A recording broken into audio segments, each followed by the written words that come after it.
So I mentioned this book in my last video, Blood Meridian, and I gotta say, this is one of my favorite books I've read so far.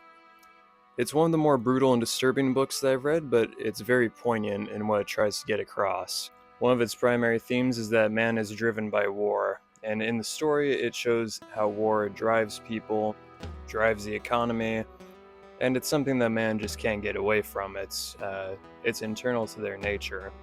Just a little aside here, because in the book it is expressed that war is God.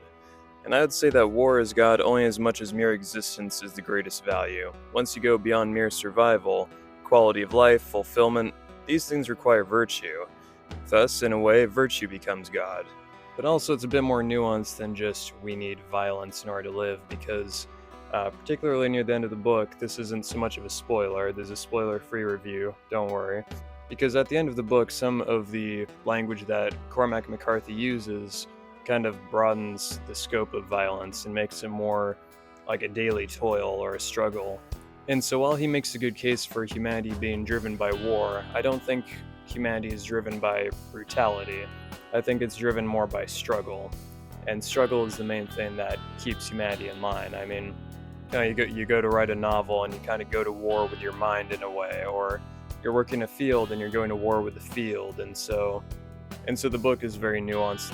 And with this review, I can't neglect to mention the beautiful prose. It is some of the most gorgeous I've ever read. Hold on, give me a second. Here we go. This is an excerpt that I often come back to when trying to recommend this book to people. They took to riding by night, silent jornadas save for the trundling of the wagons and the wheeze of the animals. Under the moonlight, a strange party of elders with the white dust thick on their mustaches and their eyebrows. They moved on, and the stars jostled and arced across the firmament and died beyond the ink-black mountains. They came to know the night skies well, western eyes that read more geometric constructions than those names given by the ancients. Tethered to the pole star, they rode the Dipper round while Orion rose in the southwest like a great electric kite. The sand lay blue in the moonlight, and the iron tires of the wagons rolled among the shapes of the riders in gleaming hoops that veered and wheeled woundedly and vaguely navigational like slender astrolabes, and the polished shoes of the horses kept hasping up like a myriad of eyes winking across the desert floor. They watched storms out there so distant they could not be heard, the silent lightning flaring sheetwise, and the thin black spine of the mountain chain fluttering and sucked away again in the dark. They saw wild horses racing on the plain, pounding their shadows down the night and leaving in the moonlight a vaporous dust like the palest stain of their passing. Holy shit. So Cormac McCarthy is referred to as the next incarnation of Faulkner for a reason. Very flowery, very vivid prose. He doesn't get super bogged down in every minute detail. More so, he has an image that he wants to project right into your head, and so he uses similes and metaphors that really sell it. And a lot of people have referred to this book as the most violent novel ever written, or the darkest novel ever written. And part of me thinks that's probably not as dark as 120 Days of Sodom, but it's definitely very dark and violent. And with that excerpt that I just read, you can only imagine just how harrowing the more violent sequences are. I mean, there's infanticide, there's rape, there's scalping while people are still alive, there's just so much grotesque stuff, and it's not even glossed over. I mean, the novel that I'm writing, there's some of that stuff as well, but I tend to gloss over some of the essay and infanticide. As long as the reader knows what happens, that's what I care about. Cormac McCarthy will tell you just straight up which part of the baby's skull explodes, and it reads well. It's just one sentence, and it's biting.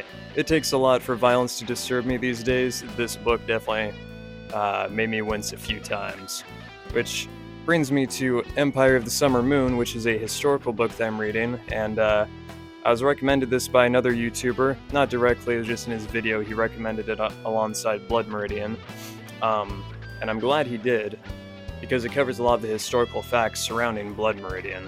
And so it's very interesting to see how the white settlers got involved in the Indian scalp trade, which is what this book centers around. That's kind of the main plot. Linking that video down below, he deserves the views. Although, in a way, Blood Meridian doesn't really have much of a plot. Like, there's a single thread that kind of keeps the story together, but it's a lot of different side plots that kind of connect it loosely. There is not a whole lot of a beginning, middle, and end. Like, you can spell out what happens beginning, middle, and end, but that isn't really the whole book. It's more of an experience that you need to read in order to understand, and it's very rereadable. I mean, Cormac McCarthy apparently took 10 years to write his novels, so I'm under no illusions I fully understood all of it the first time around. But yeah, his descriptions of nature are just some of the best I've ever read, and I love Tolkien. He gives the world and the environment a certain character that's indomitable.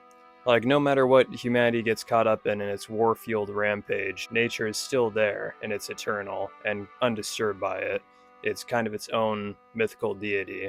And speaking of mythical, of course, there's character of the Judge, which I won't expand on too much here, but he's a personification of war and humanity's relationship to it. And he speaks in this very grand King James prose style, which I really like. And overall, Cormac McCarthy hit on a bunch of things that I was not expecting him to hit on that I'd really like to incorporate into my own writing.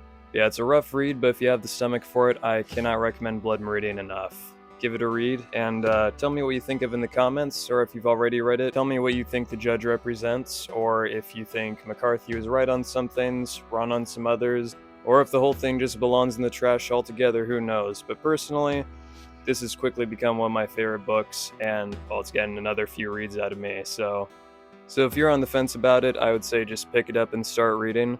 If you can handle violence and brutality, I mean, it's words on a page, so honestly, Empire of the Summer Moon got me to wince a lot more severely than most passages in Blood Meridian, because there's something about being real people, and the fact that there's a lot more innocence in Empire of the Summer Moon compared to Blood Meridian. I mean, Blood Meridian is about outlaws and ne'er-do-wells. There are hardly any good people in the book to begin with, whereas Empire of the Summer Moon, you can tell it's a lot of people just trying to live their lives and getting screwed over, and just how some of them are tortured, particularly in the first few chapters, is absolutely harrowing and grisly, and I would say is even worse than what's in here.